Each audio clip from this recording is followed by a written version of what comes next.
जय श्री राम दोस्तों। आप सब कैसे हो? उम्मीद करती हूँ मस्त होंगे। मैं प्रिया राज पुरोहित मेरे यूट्यूब चैनल परी की डायरी में आप सभी का स्वागत करती हूँ। आज हम सुनेंगे रामायण कथा का भाग 38, हनुमान और माता सीता की लंकापुरी में भेंट। कथा शुरू करने से पहले आप सबसे एक छोटी सी रिक्वेस्ट है, मेरे YouTube चैनल पर पहली बार आए हैं तो चैनल को सब्सक्राइब करें, लाइक करें, शेयर करें और कमेंट में जय श्री राम जरूर लिखें। आइए कथा शुरू करते हैं। जानकी राक्षसी घेरे में राक्षस राज रावण के चले जाने के बाद भयानक रूप वाली राक्षसनियों ने सीता को घेर लिया और उन्होंने अनेक प्रकार से डराने धमकाने लगी।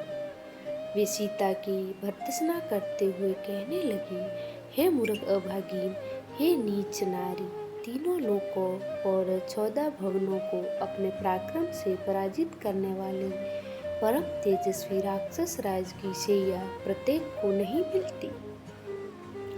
यह तो तुम्हारा परम सौभाग्य है कि स्वयं लंकापति तुम्हें अपनी अंकशायनी बनाना चाहते हैं।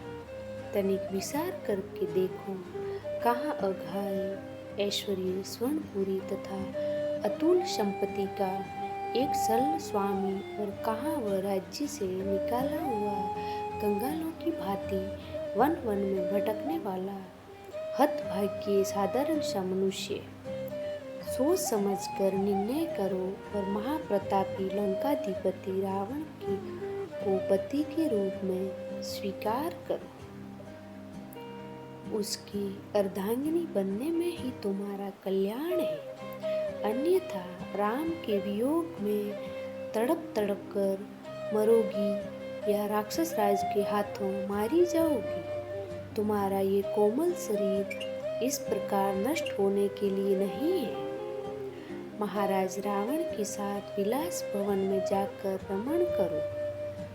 महाराज तुम्हें इतना विलासमय सुख देंगे जिसकी तुमने उस कंगाल वनवासी के साथ रहते कल्पना भी नहीं की होगी। राक्षसनियों की ये बातें सुनकर कमल नयनी सीता के अश्रुपूर्ण नेत्रों से उनकी ओर देखकर कहा, तुम सबका ये लोक विरुद्ध एवं पाप पूर्ण प्रस्ताव मेरे हृदय में क्षण मात्र को भी ठहर नहीं पाता। एक मानव कन्या किसी राक्षस की भार्या नहीं हो सकती। तुम सब लोग भले ही मुझे खा जाओ, किंतु मैं तुम्हारी बात नहीं मान सकती। मेरे पति दीन हो अथवा राज्यहीन, वे ही मेरे स्वामी हैं और मैं सदा उन्हीं में अनुरक्त हूँ तथा आगे भी रहूंगी। जैसे सर्वस्व सूर्य में, महाभागा शशि इंद्र में, अरुदित महर्षि वशिष्ठ में, रोहिणी चंद्र में, सुकन्या सेवन में, सावित्री सत्यवान में, श्रीमती कपिल में, मदयंती सौदास में, केसरी सागर में और दमयंती नल में अनुराग रखती है, वैसे ही मैं अपने पति इक्ष्वाकु वंश शिरोमणि श्री राम में अनुरक्त हूँ। सीता के वचन सुनकर राक्षसियों के क्रोध की सीमा न रही। वे रावण की आज्ञा अनुसार कठोर वचनों द्वारा उन्हें धमकाने लगी। अशोक वृक्ष में चुपचाप छिपे बैठे हुए हनुमान जी सीता को फटकारती हुई राक्षसनियों की बातें सुनते रहे। वे सब राक्षसियां कुपित होकर कांपती हुई सीता पर चारों ओर से टूट पड़ी। उनका क्रोध बहुत बड़ा हुआ था। राक्षसियों के बारंबार धमकाने पर स्वर्ग सुंदरी कल्याणी सीता अपने आंसू पोंछती हुई उसी अशोक वृक्ष के नीचे चली आई जिस पर हनुमान जी छिप बैठे थे। शोक सागर में डूबी हुई विशालोषण वैदेही वहां चुपचाप बैठ गई। वे अत्यंत दीन एवं दुर्बल हो गई थी तथा उनके वस्त्र मलिन हो चुके थे। विकराल राक्षसियां फिर उन्हें घेर कर तरह तरह से धमकाने लगी।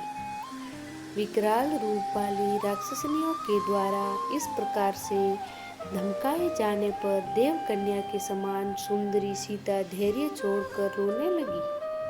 विलाप करते हुए वे कहने लगी, हे भगवान, अब ये विपत्ति नहीं सह जाती है। प्रभु, मुझे इस विपत्ति से छुटकारा दिलाओ या मुझे इस पृथ्वी से उठा लो। बड़े लोगों ने सच कहा है कि समय से पहले मृत्यु भी नहीं आती है। आज मेरी कैसी दयनीय दशा हो गई है। कहाँ अयोध्या का वह राजप्रसादा जहाँ मैं अपने परिजनों तथा पति के साथ अलौकिक सुख भोगती थी, और कहाँ ये दुर्दिन जब मैं पति से विमुक्त छल द्वारा हरी हुई इन राक्षसों के फंदों में फंसकर निरीह हिरणी की भांति दुखी हो रही हूँ। आज अपने प्राणेश्वर के बिना मैं जल से निकाली गई मछली की भांति तड़प रही हूँ। इतनी भयंकर वेदना सहकर भी मेरे प्राण नहीं निकल रहे हैं। आश्चर्य यह है कि मर्मांतक पीड़ा सहकर भी मेरा हृदय टुकड़े टुकड़े नहीं हो गया। मुझ जैसी अभागिनी कौन ही होगी जो अपने प्राणधिक प्रियतम से बिछुड़कर भी अपने प्राणों को संजोए बैठी है। अभी न जाने कौन कौन से दुख मेरे भाग्य में लिखे हैं, न जाने वह दुष्ट रावण मेरी कैसी दुर्गति करेगा। चाहे कुछ भी हो, मैं उस महापाप की अपने बाएं पैर से भी स्पर्श न करूंगी। उसके अंगित पर आत्मसमर्पण करना तो दूर की बात है। ये मेरा दुर्भाग्य ही है कि एक परम प्रतापी वीर की भार्या होकर भी दुष्ट रावण के हाथों सताई जा रही हूँ, और वे मेरी रक्षा करने के लिए अभी तक यहाँ नहीं पहुँचे। मेरा तो भाग्य ही उल्टा चल रहा है। यदि परोपकारी जटायुराज इस नीच के हाथों न मारे जाते तो वे अवश्य राघव को मेरा पता बता देते, और वे आकर रावण का विनाश करके मुझे इस भयानक यातना से मुक्ति दिलाते। परंतु मेरा मन कह रहा है कि दुष्चरित्र रावण के पापों का घड़ा भरने वाला है। अब उसका अंत अधिक दूर नहीं है। वह अवश्य ही मेरे पति के हाथों मारा जाएगा। उनके तीक्ष्ण बाण लंका को लंपट राक्षसों के आधिपत्य से मुक्त करके अवश्य मेरा उद्धार करेंगे। किंतु उनकी प्रतीक्षा करते करते मुझे इतने दिन हो गए हैं और वे अभी तक नहीं आए। कहीं ऐसा तो नहीं कि उन्होंने मुझे मरा हुआ समझ लिया हो और इसीलिए अब वे मेरी खोज खबर नहीं ले रहे हैं। ये भी तो हो सकता है कि दुष्ट मायावी रावण ने जिस प्रकार सल से मेरा हरण किया, उसी प्रकार उसने सल से उन दोनों भाइयों का वध कर डाला हो। उस दुष्ट के लिए कोई भी नीच कार्य अकारणीय नहीं है। दोनों दिशाओं में मेरे जीवित रहने का प्रयोजन नहीं है। यदि उन्होंने मुझे मरा हुआ समझ लिया है या इस दुष्ट ने उन दोनों का वध कर दिया है, तो भी मेरा और उनका मिलन अब असंभव हो गया है। जब मैं अपने प्राणेश्वर से नहीं मिल सकती तो मेरा जीवित रहना व्यर्थ है। मैं अभी इसी समय अपने प्राणों का उत्सर्ग करती हूँ। सीता के निराशा भरे वचनों को सुनकर पवन पुत्र हनुमान अपने मन में विचार करने लगे कि अब इस बात में कोई संदेह नहीं कि ये ही जनकनंदिनी जानकी है जो अपने पति के वियोग में व्याकुल हो रही है। यही वह समय है जब इन्हें धैर्य की सबसे अधिक आवश्यकता है। आई होप कथा सुनने में आपको अच्छी लगी हो और मेरे YouTube चैनल पर पहली बार आए हो तो चैनल को सब्सक्राइब करो, फैमिली दोस्तों में शेयर करो, लाइक करो और मन करे तो जय श्री राम कमेंट में जरूर लिखें। हनुमान सीता भेंट। पराक्रमी हनुमान जी विचार करने लगे कि सीता का अनुसंधान करते करते मैंने गुप्त रूप से शत्रु की शक्ति का पता लगा लिया है तथा राक्षस राज रावण के प्रभाव का भी निरीक्षण भी कर लिया है। जिन सीता जी को हजारों लाखों वानर समस्त दिशाओं में ढूंढ रहे हैं, आज उन्हें मैंने पा लिया है। ये शोक के कारण व्याकुल हो रही हैं, अतः इन्हें सांत्वना देना उचित है। परंतु राक्षसियों की उपस्थिति में इनसे बात करना मेरे लिए ठीक नहीं होगा। अब मेरे समक्ष समस्या यह है कि मैं अपने इस कार्य को कैसे संपन्न करूं। यदि रात्रि के व्यतीत होते होते मैंने सीता जी को सांत्वना नहीं दिया तो निसंदेह ये सर्वथा अपने जीवन का परित्याग कर देंगी। यदि किसी कारणवश मैं सीता से न मिल सका तो मेरा सारा प्रयत्न निष्फल हो जाएगा। रामचंद्र और सुग्रीव को सीता के यहाँ उपस्थित होने का समाचार देने से भी कोई लाभ नहीं होगा, क्योंकि इनकी दुखद दशा को देखते हुए ये नहीं कहा जा सकता कि ये किस समय निराश होकर अपने प्राण त्याग दे। इसलिए उचित यही होगा कि मैं सीता जी, जिनका चित्त अपने स्वामी में ही लगा हुआ है, को श्री राम के गुणगान गाकर सुनाऊं, जिससे उन्हें मुझ पर विश्वास हो जाए। इस प्रकार भली भांति विचार करके हनुमान मंद मंद मधुस्वर में बोलने लगे। इक्ष्वाकुओं के कुल में परम प्रतापी, तेजस्वी, यशस्वी और धन धान्य समृद्ध विशाल पृथ्वी के स्वामी चक्रवर्ती महाराज दशरथ हुए हैं।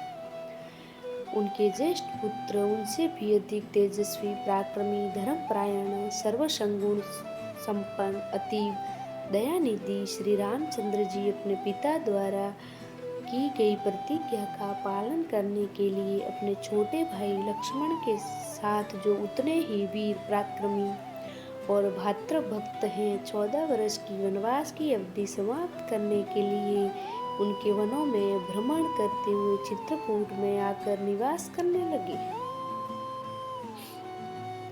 उनके साथ उनकी परम प्रिय पत्नी महाराज जनक की लाडली सीता जी भी थी। वनों में ऋषि मुनियों को सताने वाले राक्षसों का उन्होंने संहार किया। लक्ष्मण ने जब दुराचारिणी शूर्पणखा के नाक कान काट लिए तो उनका प्रतिशोध लेने के लिए उसके भाई खरदूषण उनसे युद्ध करने के लिए आए, जिनको रामचंद्र जी ने मार गिराया और उसे जनस्थान को राक्षस विहीन कर दिया। जब लंकापति रावण को खरदूषण की मृत्यु का समाचार मिला तो वह अपने मित्र मारीच को लेकर जल्द से जानकी का हरण करने के लिए पहुंचा। मायावी मारीच ने एक स्वर्ण मृग को रूप धारण किया, जिसे देखकर जानकी जी मुग्ध हो गई। उन्होंने राघवेंद्र को प्रेरित करके उस माया मृग को पकड़कर या मार कर लाने के लिए भेजा। दुष्ट मारीच ने मरते मरते राम के स्वर में हे सीते, हे लक्ष्मण कहा था। जानकी जी भ्रम में पड़ गई और लक्ष्मण को राम की सुधि लेने भेजा। लक्ष्मण के जाते ही रावण ने सल से सीता का अपहरण कर लिया। लौटकर राम ने जब सीता को न पाया तो वे वन वन घूमकर सीता की खोज करने लगे। मार्ग में वानर राज सुग्रीव से उनकी मित्रता हुई। सुग्रीव ने अपने लाखों वानरों को दसों दिशाओं में जानकी जी को खोजने के लिए भेजा। मुझे भी आपको खोजने का काम सौंपा गया। मैं 400 करोड़ सागर को पार करके यहाँ पहुंचा हूँ। श्री रामचंद्र जी ने जानकी जी के रूप, रंग, आकृति, गुणों आदि का जैसे वर्णन किया था, उस शुभ गुणों वाली देवी जी को आज मैंने देख लिया है।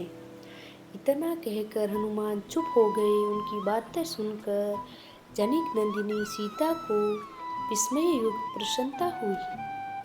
जब उन्होंने ऊपर नीचे तथा इधर उधर दृष्टिपात किया तो शाखा के भीतर छिपे हुए विद्युत पुंज के समान अत्यंत पिंगल वर्ण वाले श्वेत वस्त्रधारी हनुमान जी पर उनकी दृष्टि पड़ी। स्वयं पर सीता जी की दृष्टि पड़ते देखकर मूंगे के समान लाल मुख वाले महातेजस्वी पवन कुमार उस अशोक वृक्ष से नीचे उतर आए। माथे पर अंजलि बांध सीता जी निकट आकर उन्होंने विनीत भाव से दीनता पूर्वक प्रणाम किया और मधुर वाणी में कहा, हे देवी, आप कौन हैं? आपका कोमल शरीर सुंदर वस्त्राभूषणों से सुसज्जित होने योग्य होते हुए भी आप इस प्रकार का नीरस जीवन व्यतीत कर रही है। आपके अश्रु भरे नेत्रों से ज्ञात होता है कि आप अत्यंत दुखी हैं।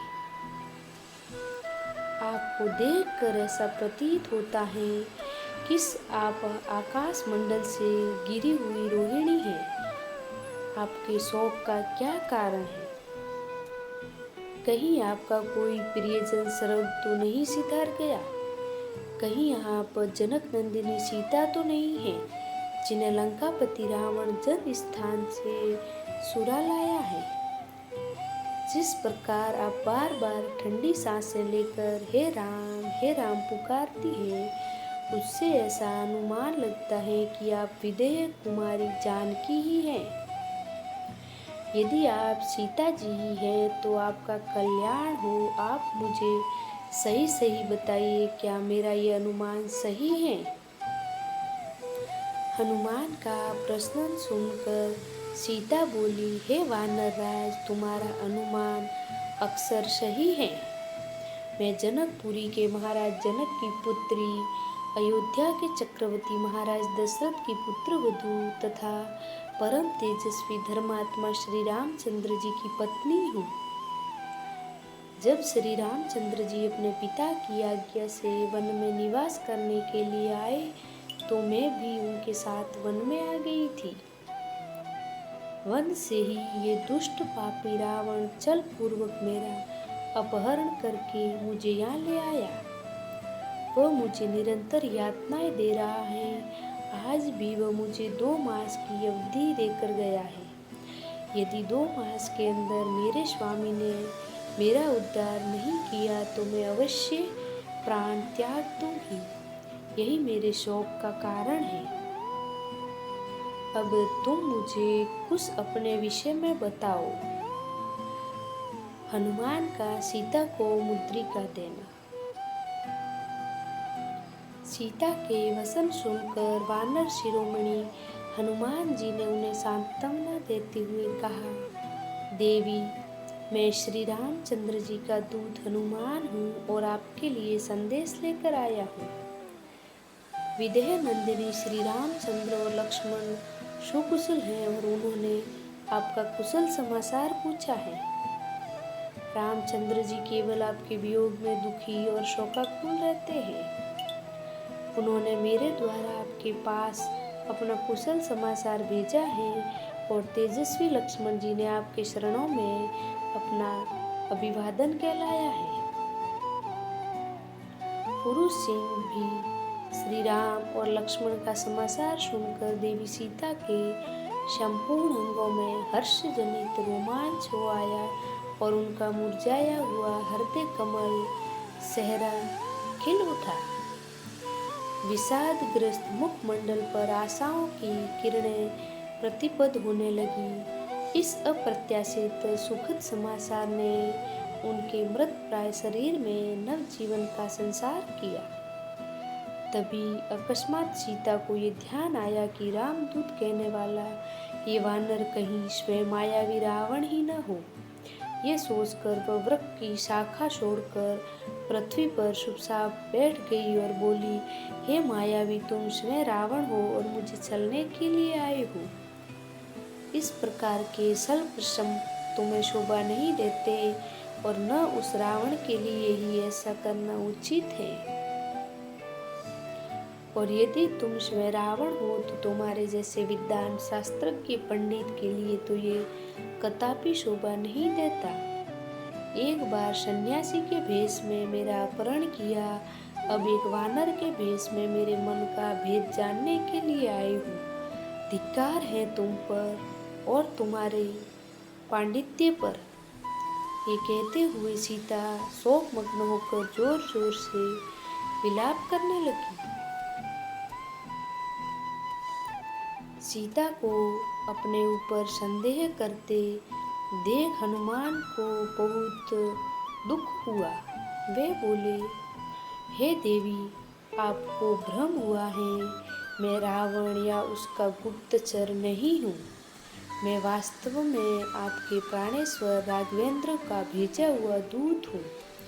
अपने मन से सब प्रकार के संशयों का निर्वार करें और विश्वास करें कि मुझसे आपके विषय में सूचना पाकर श्री रामचंद्र जी अवश्य दुरात्मा रावण का विनाश करके आपको इस कष्ट से मुक्ति दिलाएंगे। वह दिन दूर नहीं जब रावण को अपने कुकर्मों का दंड मिलेगा और लक्ष्मण के तीक्ष्ण बाणों से लंकापुरी जलकर भस्मीभूत हो जाएगी।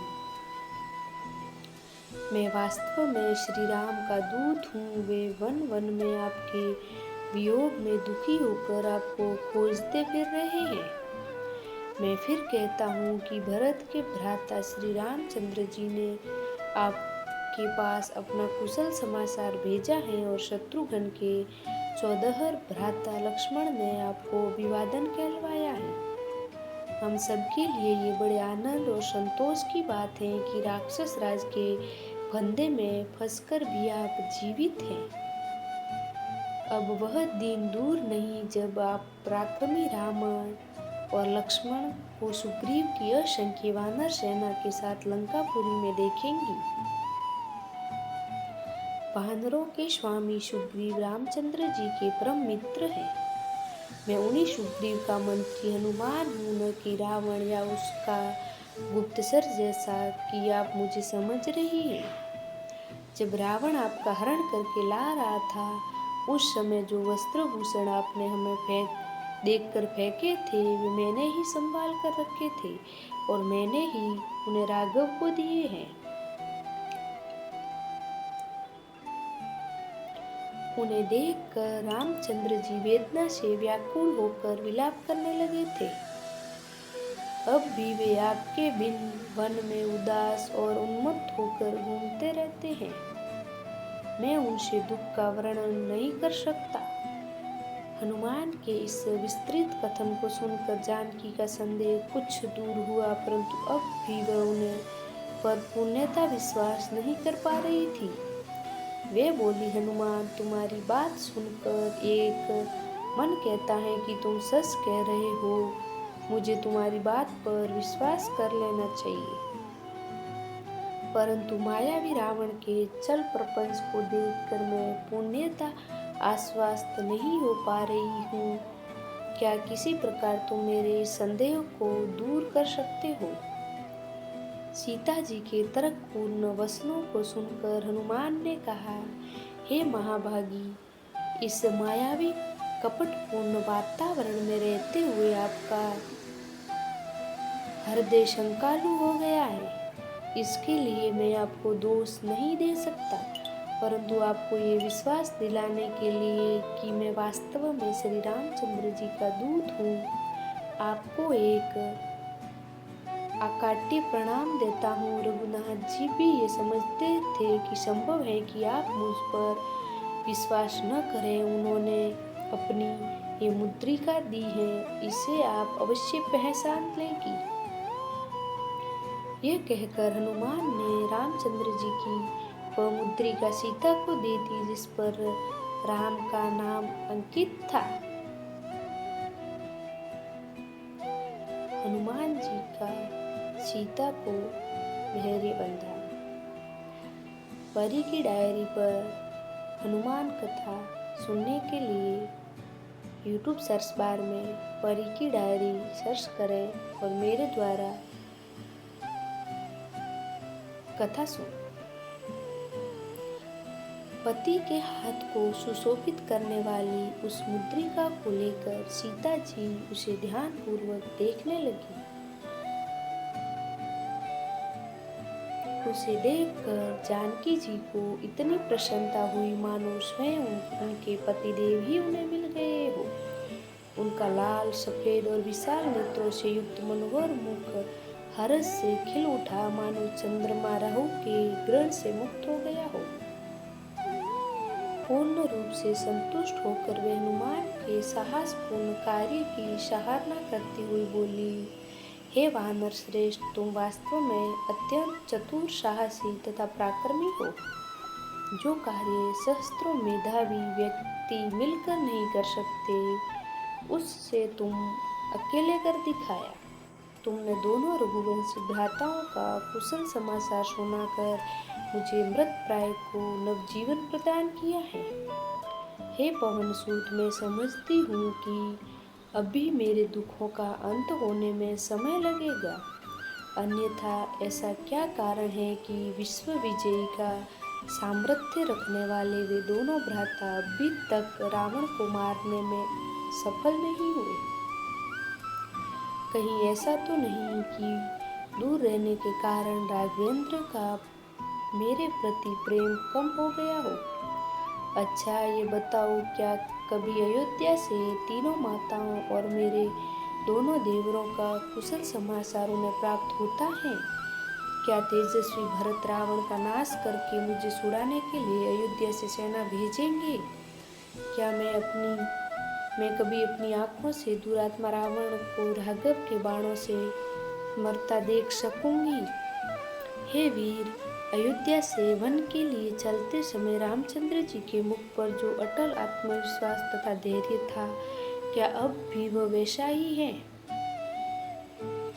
सीता के इन प्रश्नों को सुनकर हनुमान बोले, हे देवी, जब रघुनाथ जी को आपकी दिशा की सूचना मुझसे प्राप्त होगी, तब वे बिना समय नष्ट किए वानरों और वृक्षों की विशाल सेना को लेकर लंकापति रावण पर आक्रमण कर उनकी स्वर्णपुरी को धूल में मिला देंगे और आपको इस बंधन से मुक्त करा लेकर जाएंगे।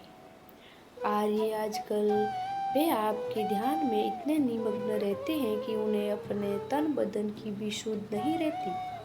खाना पीना तक भूल जाते हैं। उनके मुख से दिन रात हे सीते का ही शब्द सुनाई देता है। आपके वियोग में वे रात को भी नहीं सो पाते। यदि कभी नींद आ भी जाए तो हे सीते कहकर नींद में सौंप पड़ते हैं और इधर उधर आपकी खोज करने लगते हैं। उनकी ये दशा हम लोगों से देखी नहीं जाती। हम उन्हें धैर्य बंधाने का प्रयास करते हैं, किंतु हमें सफलता नहीं मिलती। उनकी पीड़ा बढ़ती जाती है। अपने प्राणनाथ की दशा का ये करुण वर्णन सुनकर जांत्री के नेत्रों से अविरल अश्रुधारा बह चली। वे बोली, हनुमान, तुमने जो ये कहा है कि मेरे अतिरिक्त किसी का अन्य का ध्यान नहीं करते, इससे तो मेरे स्त्री हृदय को अपार शांति प्राप्त हुई है।